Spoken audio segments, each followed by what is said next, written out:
We're bookended by the two chaps that have already presented, and I'm not going to ask them to introduce themselves again. Of course, their pictures are right on the screen. But I would like to ask Jeremy and Matthias to give us a quick introduction of who you are and why you're here. No, absolutely. Thank you very much. For those who don't know me, my name is Jeremy King. I'm the VP for Europe, Middle East and Africa for the PCI Security Standards Council. And why am I here? Well, I think Gary just did a really, really good job of selling why I'm here. So obviously, while we're wanting to try and Santiago is wanting to try and set the rails for all of these transactions to smoothly go along. PCI is trying to stop the bad guys blowing them up or attaching a third rail and taking you somewhere that you really don't want to go. And working with you guys to see how we can do that and achieve that in a really good way is really what PCI is all about. Thank you. Matthias. Yeah, I'm probably here because I'm an standardization guy. And probably I have probably a different view than most of you. Because my view is focused on not only being a bank, representing roughly 700 banks, but I'm also a system, like the Girocard system, which is the leading debit card system here in Germany with 100 million cards and almost 7 billion transactions. But I'm a merchant as well, because within my boards, there is one of the biggest merchants in Germany, Edeka and BayWa, probably some of you know them. So it's pretty complex to have this different angles, and it's quite interesting to have this kind of complex situation. But payment is always, of course, a challenge because you have to combine the different views and you have to find the right balance between security and ease of use, of course, and stability of the system and innovations. And as you rightly mentioned, it's a huge challenge. And when we talk to cartel authorities, I always say I'm the right person for you because I combine all the different views. So we have a complete market survey.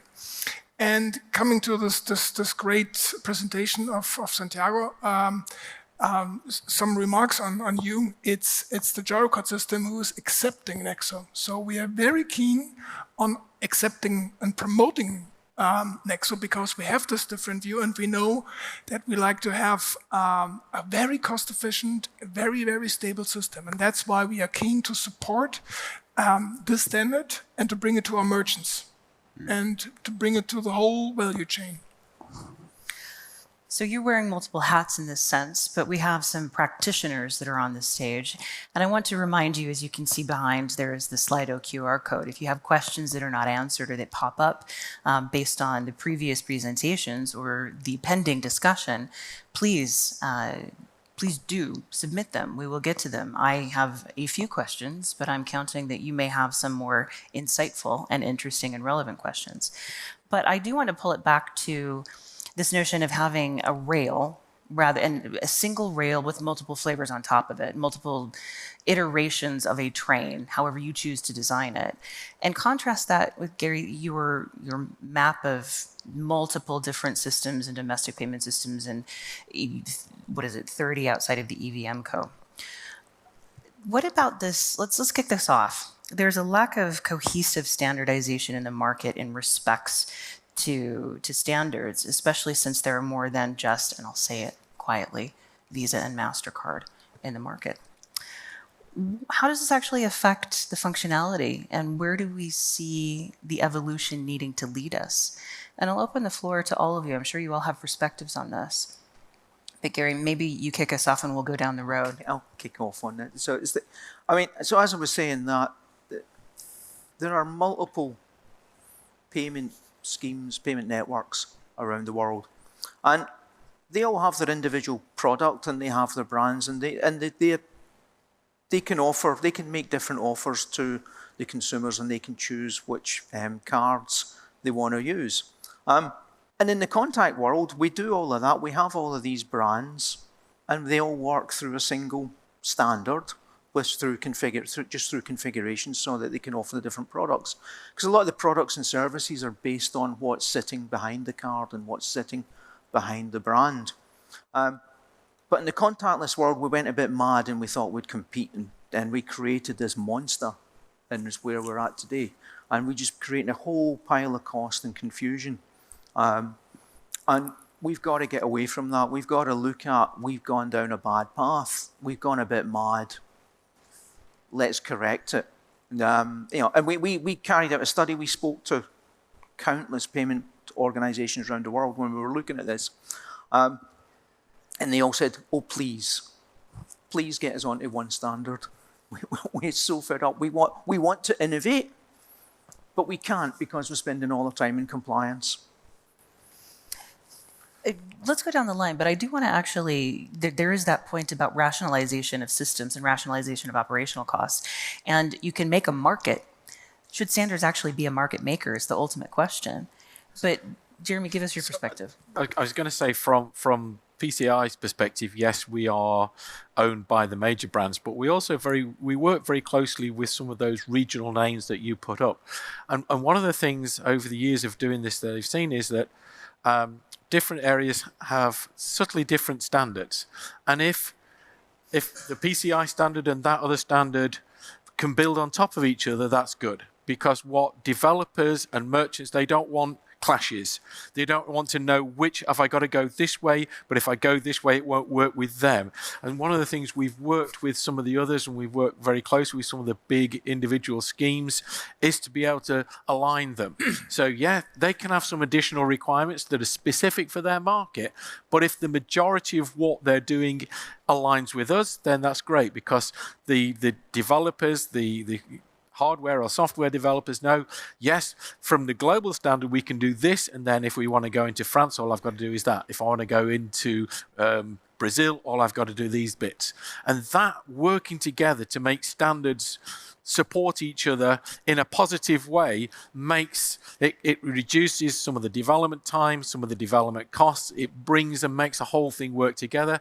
But when it doesn't, that's when the clashes happen, and then you're into an argument of whose standards is best. And the criminals love that. The criminals love that when because when they see us fighting, they know there's the opportunity, and they're winning too easily at the moment. We need to align better, and we've done that, and it's been working very well. As the representative of the JERICOT scheme, I'd like to mention the following. So this European scheme is basically the only independent scheme probably in the world, except of EMVCO standards. We are not using PCI, we are not using other standards by MasterCard or Visa. We are using different European standards, which are not German standards, which are European standards like Nexo, or Berlin Group standards, which is used broadly in Europe. And what we have learned from the EP history, I am pretty much involved within EP story, that more and more countries or payment systems, they think about the cost which is related to using some kind of standards. And what we of course see is it's not a couple of millions, it's multi-millions banks or users have to pay for using the standards. And that's probably one additional thing.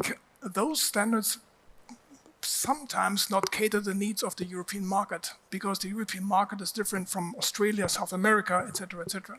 So we are not dealing with SDA cards or etc., etc. We have a huge contactless penetration, etc., etc. So it's different here in Europe for several reasons. You mentioned PSD2 and regulations, etc., etc. That's why we exported this so-called GiroCard standard, which is not a GiroCard standard, because we did the Europeization. It's called CPACE, Contactless Payment Application, Context Extension, and gifted it to Europe. So that means that more and more banks in France, Spain, Portugal, Belgium are already issued cards running on the system. So we have roughly 105 million cards here in Germany, and I would say 6 or 7 million cards outside of Germany who run on the standard. And we do the same as in different standardization bodies. We are, of course, dealing with innovations and prototyping and certification, etc., etc. Which is probably a good thing, because we are broadening our users, and it's a kind of a European touch. Ghela, you need to stop us because we are there is interesting question popping out. But just coming to your point on how this is so long. And I need to tell you a little history. We invited to the annual conference we organize every year what is considered the best expert in one of the standards is the container. Okay, and he wrote a full book. He's a respected journalist in the US. He wrote a full book this size, explaining how the container changed the world. And this is where the history from China came from, okay? And he explained that, you know, the container was well defined. So the size, the resistance, the pickup points, everything was defined decades before the full ecosystem adapted to the container. So they were still producing some ships not adapted to the box, to the containers. There are trucks that were not enabled to take the containers, and it took decades, literally, with strikes, with you know, people putting on fire the docks in the US because they thought they will lose their jobs. It was a huge battle to create something that is as simple as a metal box. And you can ship everything, any product from point A to point B very cheaply. You can put cars, or you can put, I don't know, many things, fresh, food. Anything is today transported on boxes, but it took decades, literally, to adopt that standard. So what I'm getting is 80% of a standard in terms of adoption, having an 80% ubiquitous universal standard that's adopted allows for 20% customization, depending on market, depending on behaviors, depending upon the preference of flavor or color, whatever it happens to be. But that 80% conformance to a single standard optimizes absolutely everything. I'm thinking back to the slide that you had, Santiago, of 7 million US saved annually by having adopted and implemented a global standard.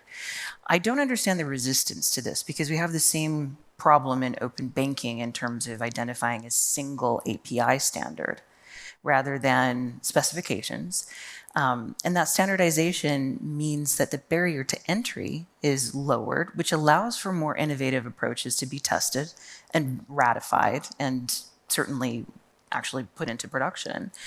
But this is what I'm finding quite interesting is why is there such deviation and diversity across standards? And how would harmonization actually improve this if we decided collectively to learn the lesson instead of spending 40 years complaining about a single box and adopting a single box as an... I think a lot of it's historical. Yes. Go ahead, the two of you. You know, where we're now in a global economy, but when we were developing all these standards associated with the payments world, we were all individual countries. And we were all just dealing with payments within our own country. And this is like in the 60s and the 70s and the 80s when these standards really came into their own. And they were built in a magstripe world to carry magstripe payments.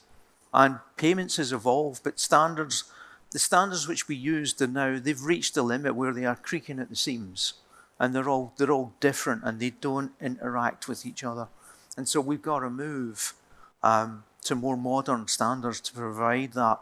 If we really want to provide innovation and a platform for innovation, we need the standards to offer that. And I'm going to jump in because I think that's also where some of the fintechs see the great opportunity, where some of these alternative payments are seeing an opportunity is if I don't go down that, if I stop using the rails and then start flying, does that mean I'm in a better place?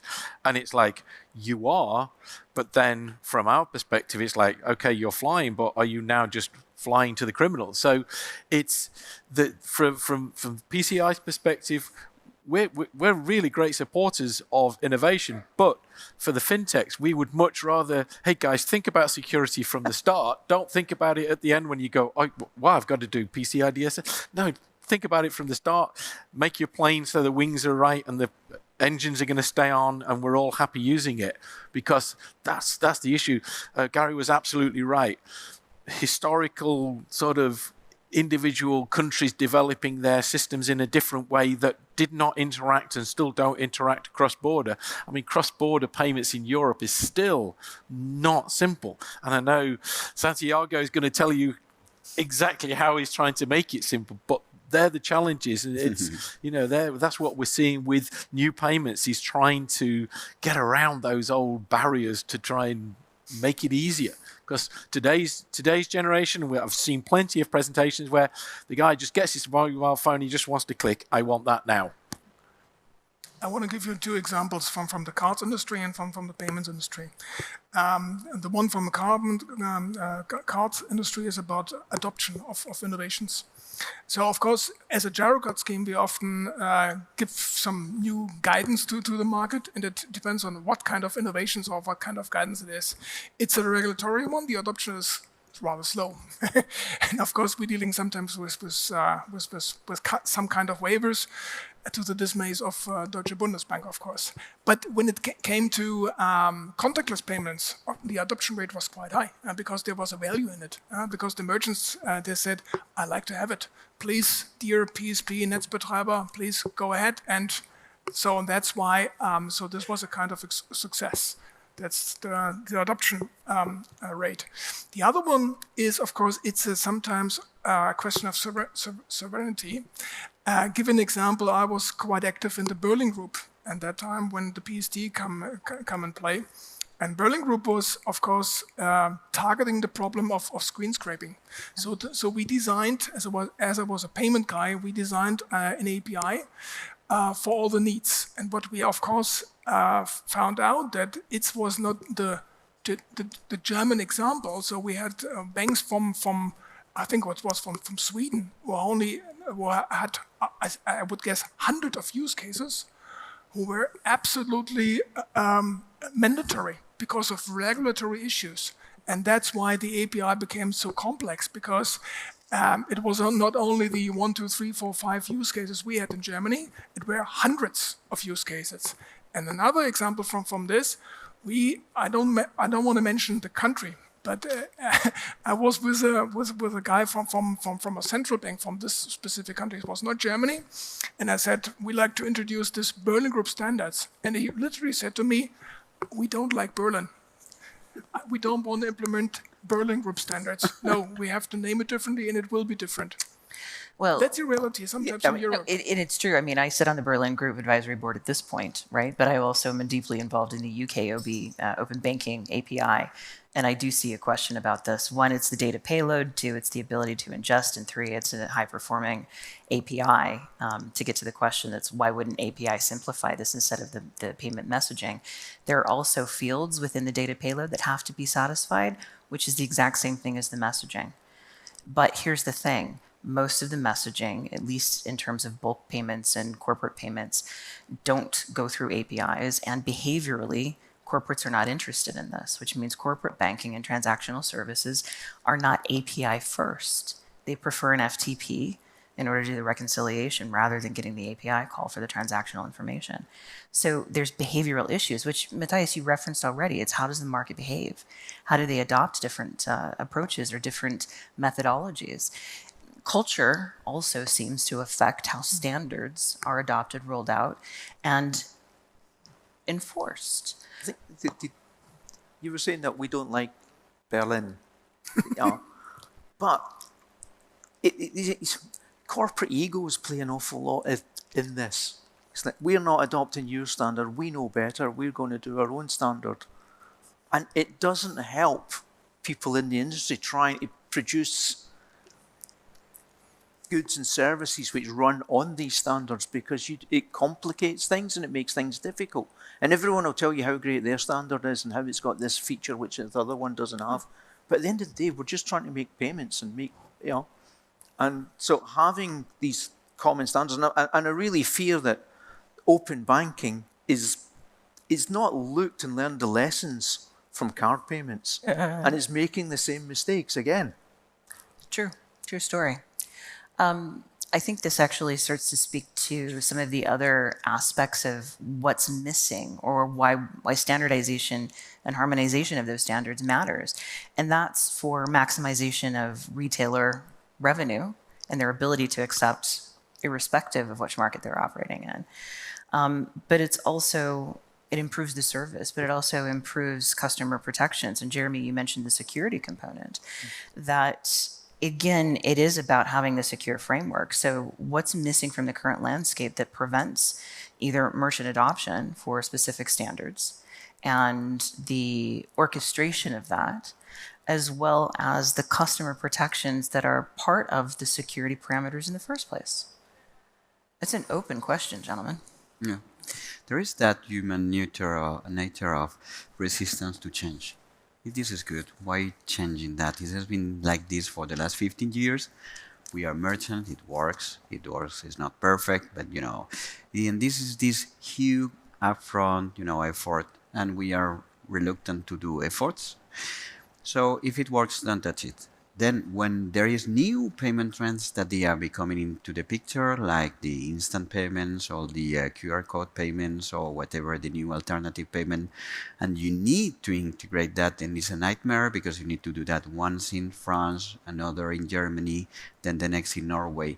And it becomes very complicated when they feel pain, because this is very costly, and I agree with what you said, is that tipping point when the people, they say, okay, we need to change something because this is so painful and this is so expensive. So on the balance, you see that investment that you need to do upfront, but then in the long term, you will better suit to integrate the innovation and to improve the customer experience and so on, the customer journey.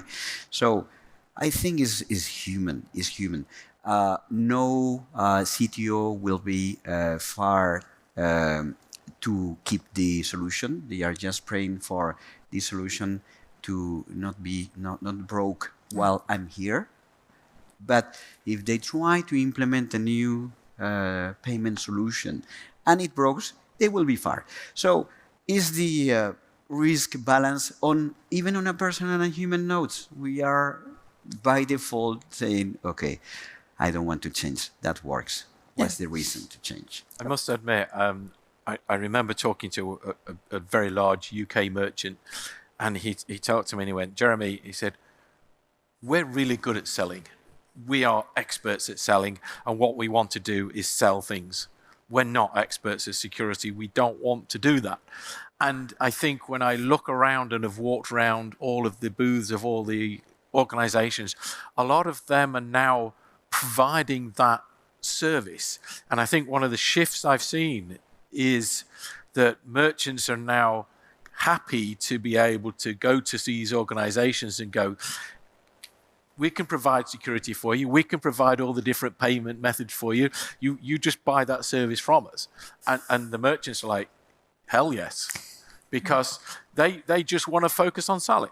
And so the solutions and the services are being offered there are great. The other thing, and I know there are some overacquirers in the room, and I apologize for what I'm going to say now, but some of your systems are a little old. Like they came off the ark, and I'm sure some of them, there's a guy with a big key who goes in each morning and winds it up. So again, the level of investment from some of those guys to get themselves up to where the technology is like huge. So why not allow these other organizations to provide that, and then they can just put that in the right format for that acquirer. And so it's interesting to see that space now, and then you throw in the cloud and all of the beautiful, wonderful options that gives. And that seems to be sort of where payments are going. And the standards, what we're trying to do is follow the technology, and so to make sure that the cloud providers can do this in a secure way and show to this person they're doing it a secure way. And for the functional side of things, you're trying to do the same thing. So from a security perspective, we're trying to ensure that all these pieces fit together, that actually and I'm back to the consumer, you don't see it, you just pull your phone out, click on the app, and I've bought it. The merchant's happy, the acquiring, the banks, and everyone else is happy. We're happy because it's secure, it's fast, it's doing it. But the challenge is getting, again, all those pieces in that jigsaw, and it seems to be becoming a more complex jigsaw to work. I'd like to give you the view of a scheme. So as always, payment is about evolution and not about revolution. It takes time. So that's so my observation is that we are promoting Nexo for 4 years right now. Probably we used the wrong language and did not make it in a good way. So what specifically is sometimes lacking is the documentation of some new standards. So that's why some of the New merchants, they're using the old standards because there's more documentation. That's real life. And of course, we would talk with the big retail chains, and they tell me, oh yes, of course, then there's a business case, but never change a running system. So it's always the same. So, but sometimes I believe really strongly that there will be a tipping point. Remember the times 10 years ago when we had the proprietary German payment formats on France, etc. Now we live in SEPA. Now we have this Nexo formats, etc., etc. The technical, we are almost on the same level. It's now a small point now to come to, and then we have the tipping point. I'm quite optimistic. That actually addresses to a certain extent the question that's at the very top of this list, which is about hitting critical mass in terms of changing behavior from merchant adoption to sort of parity across different standards, but maybe a gravitation to one over another. And is it something that we just have to get through because it does take a little bit of time? Or is there a nudge that perhaps we as maybe more proactive practitioners in this space Mandate. Well, I do believe in regulation. I do believe in mandates to participate. And why do you think there hasn't been a mandate? I think because the industry would kick back pretty hard against it. But at some point there needs to be, there'll be the early adopters who will see the benefits, and they will adopt their systems, and they will gain the benefits from it. But an awful lot of organisations, they have very limited budgets, and they got to think about where they spend their money. They don't have this vast, unlimited budget available to spend, so they have to pick and choose where they go. And moving their payment rails from 85, 83 to 222, wow, that's just an expense I can do without. Thank you very much. Yeah. Well, we've got a couple minutes. We're going to fudge a little bit on the time. But maybe you can leave us with some final thoughts about where the direction should be aimed, and maybe what the first step towards convergence in terms of harmonization for standards would actually be. And I'm going to start with Santiago. I'll give you the first. The standards, they go along with the word harmonization. I put that on purpose on the presentation. So to your question and to your point, there is a tipping point. We will accelerate that tipping point happening. They will like a mass attracting more mass, and then at some point it becomes a star. It creates a nuclear reaction. It creates some light and whatever. So we will do that job. And my final thought is that we cannot forget or eliminate what has been invented and developed from the technological point of view. So when something has been created, you cannot say, okay, forget about that. It does not exist. It exists. At some point, someone with the courage and the strategic view, they will see on that an advantage, and they will say, we need to go that way.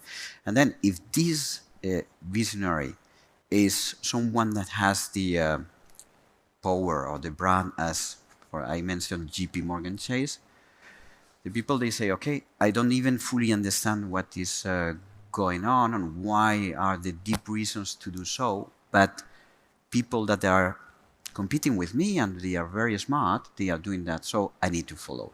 So at that will create a trend, and they will create a first drop that will be a full Niagara fall at some point. I'm going to call that standards influencers. Yeah. Okay, standards influencers is a principle. Yeah, I love it. Matthias, what do you think? I think my take on this is it's not only one reason why this will change. One is, of course, the development of standards, and as I said, the technical differences between the European countries is diminishing. It's becoming smaller and smaller. And in one phase in time, we will see the tipping point, and then the merchants and the banks, etc., will go to the right standards.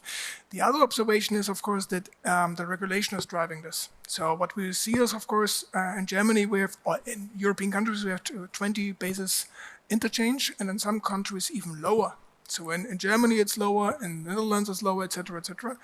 And sometimes that's my personal observation. Some issuers, they do not understand and have not the right numbers. They do not see that basically all of their transactions with ICS cards are deficit. They are loss-making. So, and that's why, of course, they will probably come to the conclusion that they have to set the right standards and to use the right standards. Amazingly, profits are associated with standardization. So maybe we'll talk. Maybe that's the profit actual requires standardization. So there'll be that profit motive that will change behavior. Thank you, Jeremy.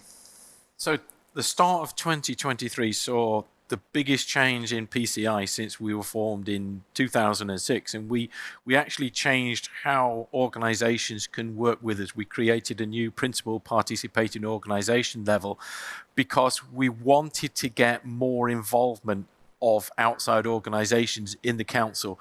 We've got to listen to where technology and security is going. We need more guidance from the community, our global community, of where are payments going next? How is it going to work? What do we need to do with some of the security to be able to continue to provide standards that meet the needs globally? So we're seeing this change that you've talked about. This change is coming, and we know we need to listen to more people about what it is and how we're going to react and make sure we keep ourselves going in the right direction. So it's quite an exciting time. It's quite an uncertain time, but it's going to be a heck of a ride, and I'm going to sit there and enjoy it. It's a call to action to participate, Yes. but it's also an affirmation that those species that have a partnership and collaboration approach are best able to evolve and survive. So basically, if you want to be around in the next 5 to 10 years, you need to participate. Right. Gary, I'm going to give you the last word. Well, anyway, I kind of agree with what Jeremy's saying there.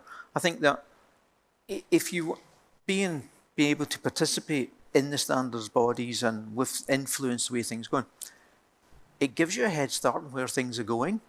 So you can actually be at the front of the queue, and you can actually ensure that you're taking best advantage of where things are and plan your roadmap accordingly. If you're sitting outside and you're waiting for new standards to get published, then really that's when you need the regulation, and the regulation is a stick which is going to move it. But the regulator does have a role to play in moving our industry forward.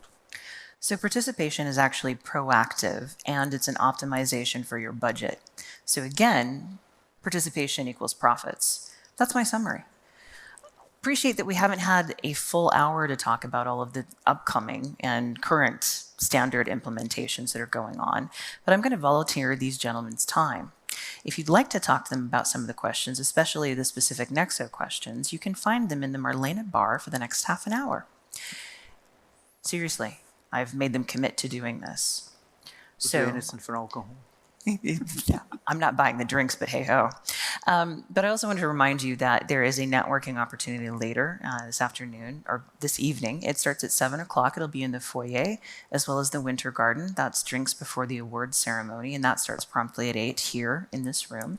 But I invite you to take advantage of these gentlemen, their time, their expertise, their insights, and their delightful personalities, at least for the next 30 minutes or later during the networking. And appreciate your time. Thank you for sitting with us at this very last session.